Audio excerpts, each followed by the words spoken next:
할렐루야, 반갑습니다. 오늘도 기도의 자리에 나오신 성도님들을 주님의 이름으로 환영합니다. 우리 다 같이 샘물의 기도 드림으로 기도회를 시작하겠습니다. 마음 모아 샘물의 기도를 하나님께 드리겠습니다. 먼저 우리의 믿음을 고백합니다. 할렐루야, 우리 하나님을 찬양하는 일이 선함이요 찬송하는 일이 아름답고 마땅하도다. 아멘. 언제나 우리와 동행하시는 임마누엘의 하나님, 우리에게 주어진 모든 것이 하나님의 은혜임을 고백합니다.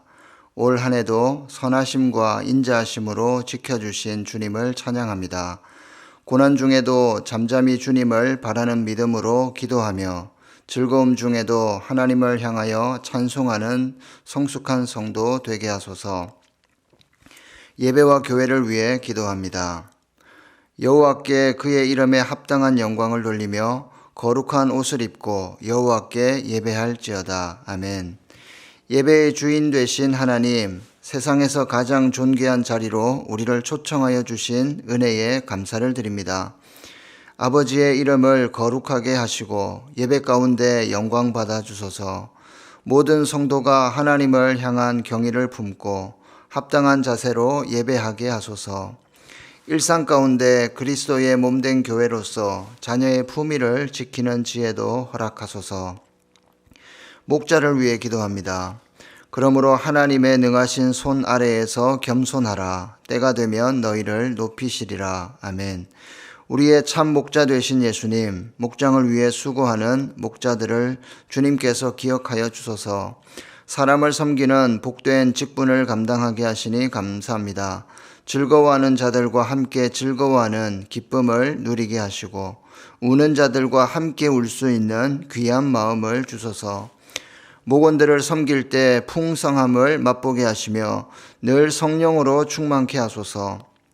이 모든 목장의 사역 가운데 오직 주의 이름만 높임을 받으소서. 다음 세대를 위해 기도합니다. 청년이 무엇으로 그의 행실을 깨끗하게 하리이까? 주의 말씀만 지킬 따름이니이다. 아멘. 말씀으로 이 땅에 오신 주님, 샘물의 다음 세대가 주의 말씀을 따라 살게 하소서. 바른 길을 행하는 자녀들의 걸음을 평안케 하시며 하나님께 소망을 두는 복된 자녀들이 되게 하소서. 주께서 좋은 것으로 우리 자녀들의 소원을 만족하게 하시고 우리 자녀들의 삶을 독수리같이 새롭게 하시는 은혜도 경험하게 하소서. 나라와 선교사 환우들을 위해 기도합니다. 두려워하지 말라. 내가 너와 함께함이라. 놀라지 말라. 나는 내 하나님이 됨이라. 내가 너를 굳세게 하리라.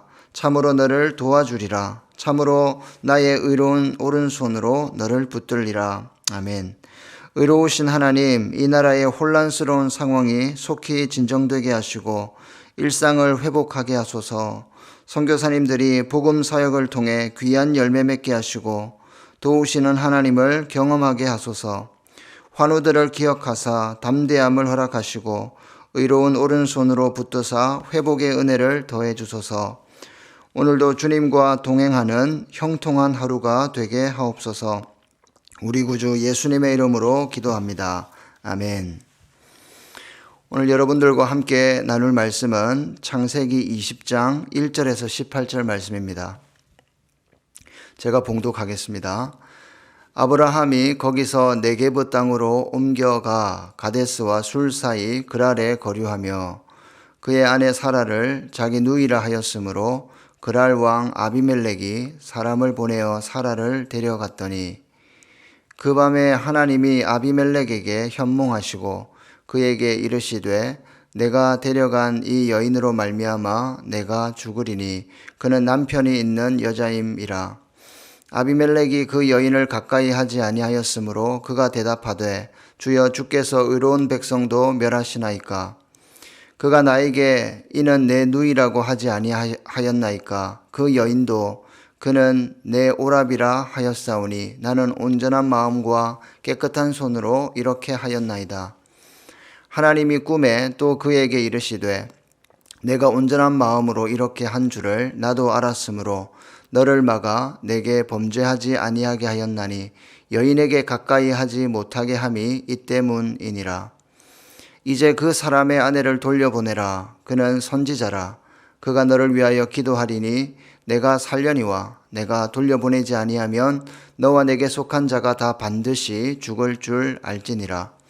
아비멜렉이 그날 아침에 일찍 일어나 모든 종들을 불러 그 모든 일을 말하여 들려주니 그들이 심히 두려워하였더라. 아비멜렉이 아브라함을 불러서 그에게 이르되 내가 어찌하여 우리에게 이렇게 하느냐? 내가 무슨 죄를 내게 범하였기에 내가 나와 내 나라가 큰 죄에 빠질 뻔하게 하였느냐? 내가 합당하지 아니한 일을 내게 행하였도다 하고 아비멜렉이 또 아브라함에게 이르되 내가 무슨 뜻으로 이렇게 하였느냐? 아브라함이 이르되 이곳에서는 하나님을 두려워함이 없으니 내 아내로 말미암아 사람들이 나를 죽일까 생각하였으며 또 그는 정말로 나의 이복 누이로서 내 아내가 되었음이니라. 하나님이 나를 내 아버지의 집을 떠나 두루 다니게 하실 때에 내가 아내에게 말하기를 이후로 우리의 가는 곳마다 그대는 나를 그대의 오라비라 하라. 이것이 그대가 내게 베풀 은혜라 하였었노라. 아비멜렉이 양과 소와 종들을 이끌어 아브라함에게 주고 그의 아내 사라도 그에게 돌려보내고 아브라함에게 이르되 내 땅이 내 앞에 있으니 내가 보기에 좋은 대로 거주하라 하고 사라에게 이르되 내가 은 1,000개를 내 오라비에게 주어서 그것으로 너와 함께한 여러 사람 앞에서 내 수치를 가리게 하였노니 내 일이 다 해결되었느니라. 아브라함이 하나님께 기도하매 하나님이 아비멜렉과 그의 아내와 여종을 치료하사 출산하게 하셨으니 여호와께서 이왕에 아브라함의 아내 사라의 일로 아비멜렉의 집의 모든 태를 닫으셨음이더라. 아멘. 오늘은 너는 기도하는 선지자라 이 제목으로 하나님 말씀 전하겠습니다. 우리가 창세기 20장을 읽을 때 황당함을 느낄 수가 있습니다. 그 이유는 아브라함이 그랄 왕 아비멜렉 앞에서 고의로 자기 아내 사라를 여동생이라고 불렀기 때문입니다. 그런데 여기서 끝나지 않고 아비멜렉이 사라를 자기 아내로 삼기 위해서 데려갔다는 것입니다. 더 황당한 이유는 본문에서 아브라함의 나이가 99세이고 사라는 89세입니다. 그리고 사라가 이삭을 낳을 때까지 약 10개월도 남지 않은 시점이라는 것입니다. 90세가 다 되어가는 사라, 그것도 임신 가능성까지 있는 자기 아내를 여동생이라고 호칭하는 아브라함의 행동도 황당하고 그런 사라를 데려가는 아비멜렉의 행동은 우리를 더 황당하게 합니다. 창세기를 읽을 때 가끔 이런 황당스러운 사건을 만나는 이유는 창세기의 모든 사건이 시간의 순서대로 기록된 것이 아니기 때문입니다. 20장이 바로 그런 경우입니다. 오늘 본문 창세기 20장의 사건은 창세기 12장에 나오는 사건, 즉 아브라함이 자기 아내 사라를 여동생으로 부른 사건과 비슷한 시기에 혹은 그 이전에 기록되었을 가능성이 매우 큽니다. 몇 가지 이유가 있는데요. 첫 번째 이유는 두 사건의 유사성입니다. 두 사건 모두 네겝으로 이주한 후에 일어난 사건이라는 것이죠. 두 사건 모두 네겝으로 이주한 후에 12장에서는 이집트로 가서 체류를 하게 되고 20장에서는 그랄에 체류했다고 성경은 기록하고 있습니다. 특히 아브라함이 사라를 여동생이라고 호칭한 장소가 모두 네겝이라는 것입니다. 두 번째는 현재의 상황에서 이런 사건이 일어날 가능성이 매우 희박하기 때문입니다. 90세가 다 된 사라 할머니를 아비멜렉이 아내로 데려간다는 것은 말이 안 될 뿐만 아니라 소돔과 고모라 사건 이후에 매우 짧은 시간 동안 100살이 다 된 아브라함이 임신 중이거나 혹은 임신 직전에 사라를 데리고 네겝으로 이동을 하고 가데스와 술 사이로 그리고 그랄로 이사 다닌다는 것은 아무리 생각해도 불가능한 일입니다. 세 번째로 하나님께서 아브라함에게 창세기 17장과 18장에서 두 번이나 이삭의 출생 시기를 말씀하셨죠. 그런데 그것을 무시하고 임신 가능성이 있는 아내를 여동생이라고 속일 만큼 아브라함이 형편없는 그런 사람이 아니라는 것이죠. 마지막 이유는 창세기 20장은 생략 기법을 사용하고 있다는 것입니다.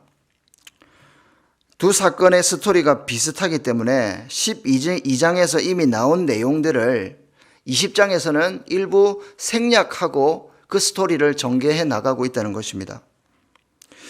여러분, 그렇다면 왜 창세기의 저자가 누굽니까? 모세죠. 모세는 왜 20장의 내용을 12장 다음에 기록하지 않고 롯과 소돔 사건 다음에 위치하게 했을까요? 여기에는 저자의 숨은 의도가 있기 때문입니다. 하나님의 숨은 의도가 있기 때문입니다. 자세히 보면 창세기 11장부터 22장까지의 내용들이 창세기 15장, 16장, 17장을 중심으로 대칭 구조를 이루고 있습니다. 15장에서 17장까지의 핵심 주제는 아브라함과 맺은 하나님의 언약입니다. 그것이 그 대칭 한가운데 들어가 있습니다. 하나님은 당신께서 약속하신 것은 어떤 일이 있어도, 어떤 상황이 벌어져도 비록 연약하고 불완전한 인간과 맺은 약속이라 할지라도 그 약속을 신실하게 지키시는 분이라는 것을 지금 하나님은 말씀하고 계시는 겁니다. 그 약속을 위해서 아비의 집을 떠나게도 하시고 그 약속을 위해서 기다리게도 하시고 인내하기도 하셨죠. 때로는 그 약속을 방해하고 대적하는 자들을 어떻게 합니까? 철저하게 벌하시고 심판하십니다. 때로는 인간의 연약함과 실수도 하나님의 섭리 안에서 은혜로 성화시키시고 약속을 성취해 가시는 그 하나님을 우리에게 보여주고 있는 것입니다. 이러한 의도로 지금 오늘 이 본문을 이렇게 배치했다고 볼 수 있습니다. 이와 같이 저자는 의도적으로 하나님의 언약의 성취를 강조하고 그 성취 과정을 성경을 읽는 독자들에게 생생하게 보여주고 있는 것입니다. 그렇다면 이런 흐름 속에서 오늘 본문의 아브라함과 사라 이야기는 우리에게 어떤 메시지를 주고 있는 것일까요? 우선 본문의 전반적인 내용을 한번 살펴보겠습니다. 2절을 보시면 아비멜렉이 사라를 데려갈 때 두 부부가 별다른 저항을 하지 않습니다. 하지만 하나님은 어떻습니까? 아비멜렉이 사라와 자는 것을 막기 위해서 신속하게 개입하십니다. 3절을 보면 알 수 있듯이 하나님이 아비멜렉의 꿈에 나타난 시기를 다음 날이 아니라 그날 밤이라고 기록하고 있습니다. 그런데 하나님께서 그랄 왕 아비멜렉이 사라를 취하지 못하도록 그렇게 급히 막은 이유가 무엇입니까? 6절을 한번 보시면요. 너를 막아 내게 범죄하지 아니하게 하였나니 여인에게 가까이 하지 못하게 함이 이 때문이니라.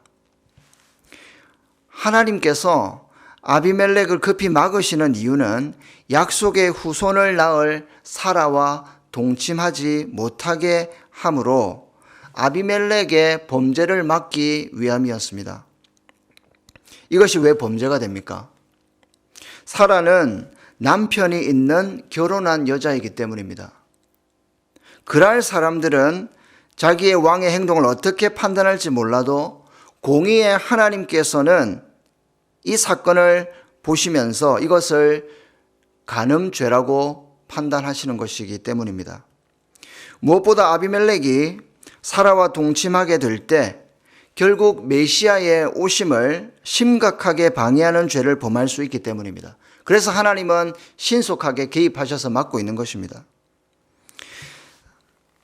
4절에서 아비멜렉이 사라에게 가까이 하지 않았다라고 했는데 6절에서는 아비멜렉이 사라에게 가까이 하지 않은 것을 하나님께서 막았기 때문이라고 말하고 있습니다. 그런데 여러분, 어떻게 막았을까요? 그 단서가 있습니다. 17절에서 아브라함이 기도하자 어떤 일이 일어났습니까? 하나님께서 아비멜렉을 치료했다고 하십니다. 그리고 18절에서 사라의 일로 아비멜렉의 집의 모든 태를 닫으셨다는 기록을 우리가 생각해 볼 때 아마도 불임병으로 철저하게 막으신 것으로 우리는 충분히 짐작해 볼 수가 있습니다. 이어서 하나님께서 그랄 왕 아비멜렉에게 특별한 말씀을 하십니다. 7절 말씀인데요. 이제 그 사람의 아내를 돌려보내라. 그는 선지자라. 그가 너를 위하여 기도하리니 내가 살려니와 내가 돌려보내지 아니하면 너와 내게 속한 자가 다 반드시 죽을 줄 알지니라.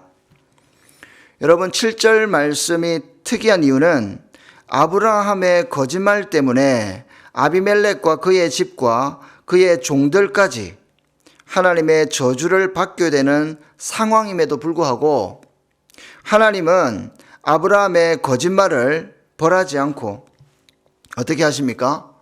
오히려 아비멜렉이 그에게서 중보기도를 받아야 할 자로 여기고 있다는 것입니다. 사실 이해가 좀 잘 안 되는 부분입니다. 잘못한 사람은 아브라함인데 오히려 그 아브라함의 기도를 통하여 회복시키신다. 이해가 잘 안 됩니다. 그러나 창세기 12장 3절에서 하나님께서 아브라함에게 하셨던 약속을 우리가 기억하면 우리가 받아야 될, 우리에게 주시는 메시지가 좀 더 명확해집니다.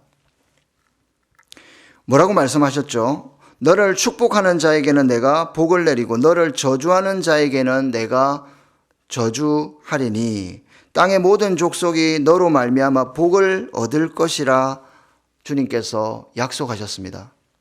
여러분, 무슨 말입니까? 아브라함을 대하는 자들의 태도나 행위가 축복과 저주의 동기가 될 수 있다는 것입니다. 하지만 반대로 한번 생각해 보면요, 아브라함의 처신 때문에 다른 민족이 복을 받을 수도 있고 아브라함의 그 처신 때문에 저주를 받을 수도 있다는 말씀입니다. 이 말씀은 두 번에 걸쳐서 일어난 이 사라 누이 사건에서 동일하게 우리에게 보여주시고 우리에게 주시는 메시지입니다. 그런데 그 저주의 문제를 해결하는 방법이 무엇입니까? 아이러니하게도 아브라함의 중보기도입니다. 아브라함의 중보기도. 오늘 우리는 곳곳에서 아브라함의 실망스러운 처신을 보게 됩니다. 자신의 아내를 여동생이라고 속인 것도 있지만 그보다 신앙적으로나 도덕적으로 더 탁월해야 할 아브라함이 아비멜렉에게 책망을 받고 있습니다. 안타깝게도 그렇게 책망하는 이유가 아브라함의 처신 때문이라는 것이죠.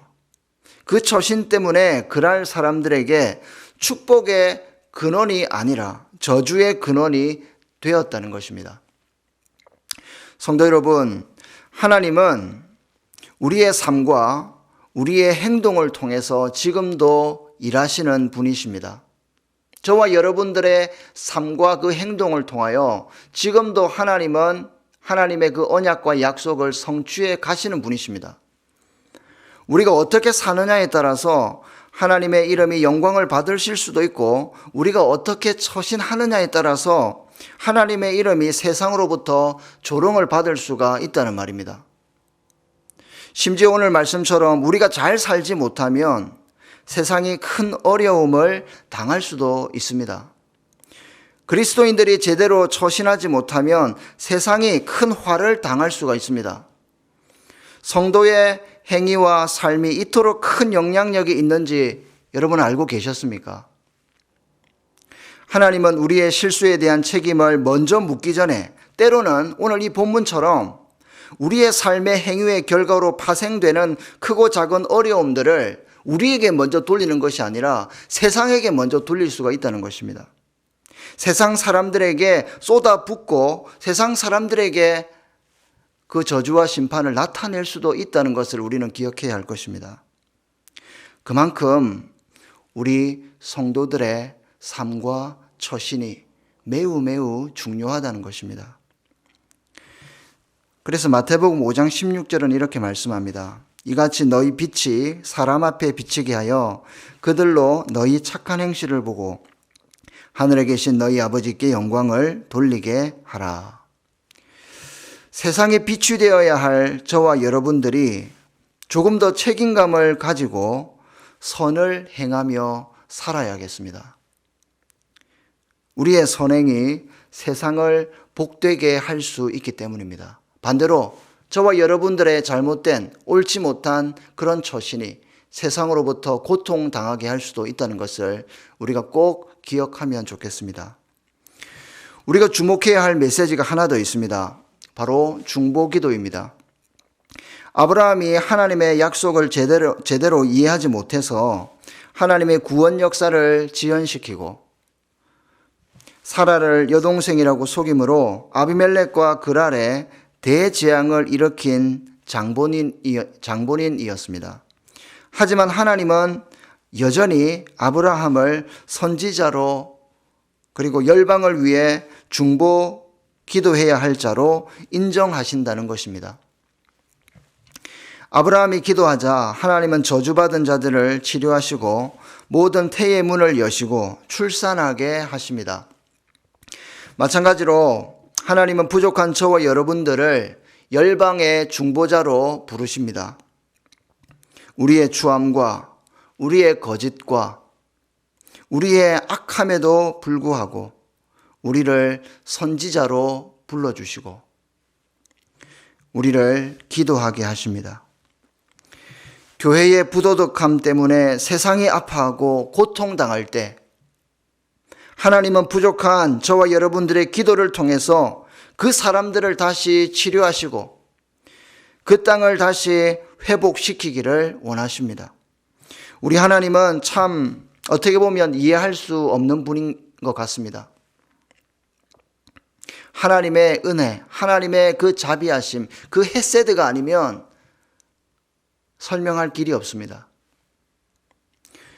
어떻게 저와 여러분들과 같은 이런 추하고 연약한 자들을 선지자로 불러주시고 기도의 중보자로 세워주실까요? 하나님의 은혜가 아니면 도무지 설명할 길이 없다는 것이죠.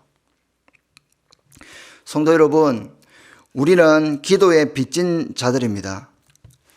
아프간 사태가 일어났을 때 수많은 성도들과 수많은 한국 교회들의 중보 기도가 있었다는 것 아마 잘 아실 것입니다. 우리가 그런 기도를 받은 자들입니다. 심지어 전 세계 교회들의 기도를 받은 자들입니다.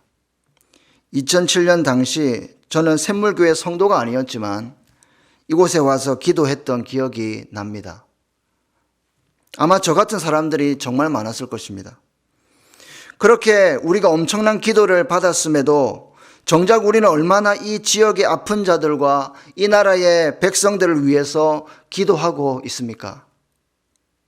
저와 여러분들이 샘물교회의 성도로 있는 한 막중한 책임감을 가지고 기도해야 할 필요가 있다고 저는 믿습니다. 오늘 본문이 그 말씀을 우리에게 분명하게 하고 있습니다. 우리가 기도할 때에 태의 문이 열리고 치료의 역사가 일어나고 회복의 역사가 일어날 것입니다.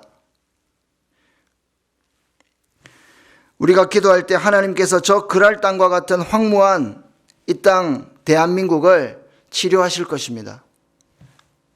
무관심과 게으름에서 벗어나서 상처받고 무너진 자들을 위해서 중보하는 저와 여러분들이 되시기를 주님의 이름으로 축복합니다. 성도 여러분, 하나님의 약속 무엇이 남았습니까? 예수님께서 이미 오셨고요. 이제 남은 것은 재림입니다. 그 약속은 반드시 성취되어질 것인데 그 성취의 과정 가운데 저와 여러분들의 삶, 저와 여러분들의 처신, 그 행위가 매우 중요한 역할을 하고 있다는 것을 기억하면 좋겠습니다.